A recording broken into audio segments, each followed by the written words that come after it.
Assalomu alaykum. Bugungi darsimizda sozlamalar bo'limidagi rejim nastroy stolov sozlamasi haqida ma'lumot beramiz va undan qanday foydalanishni ko'rsatib o'tamiz.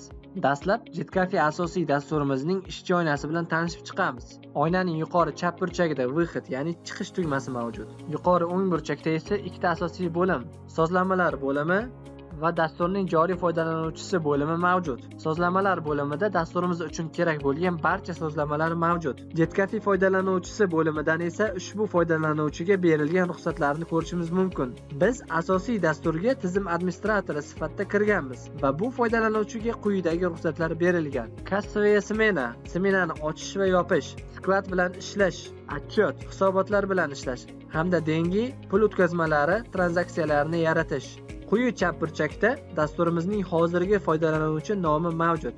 Quyi o'ng burchakda esa dasturimizning joriy versiyasi hamda hozirgi vaqt ko'rinib turadi.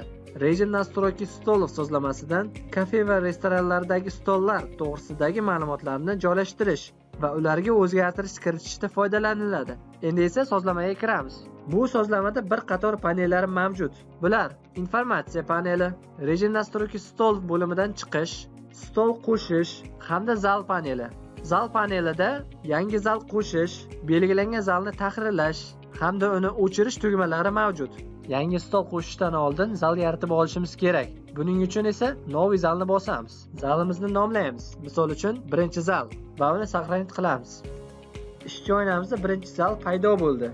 Endi unga bir qancha stollarni qo'shishimiz mumkin. Buning uchun добавить stolni bosamiz. Bizda ikkita bo'limdan iborat oyna ochiladi: основный hamda cena za время. Biz hozir основный, ya'ni asosiy bo'limdamiz. Bu yerda dastlab stolimizni nomlaymiz. Masalan, birinchi stol.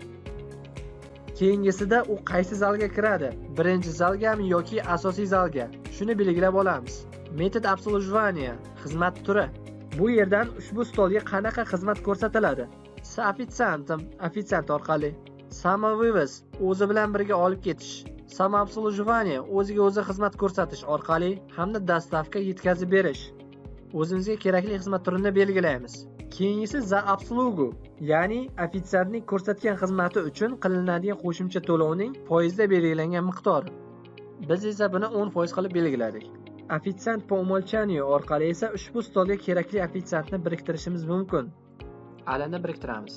Bunda biriktirilgan ofitsiant birlamchi bo'lib, ushbu stol uchun har safar zakaz yaratilganda aynan u asosiy ofitsiant qilib ko'rsatiladi. Bu funksiya qat'iy emas. Zakaz yaratgandan so'ng boshqa ofitsiant xizmat ko'rsatadigan bo'lsa, misol uchun Azamat xizmat ko'rsatadigan bo'lsa, buni o'zgartirib qo'yishimiz ham mumkin.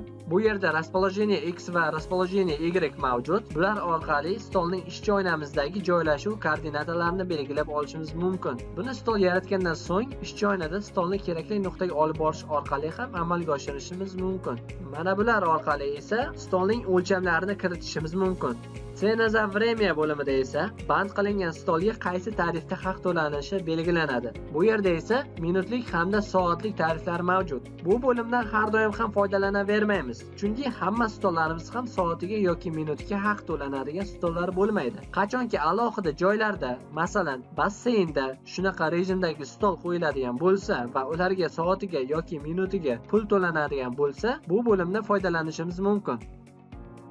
So'ngra saqlanib tugmasini bosamiz.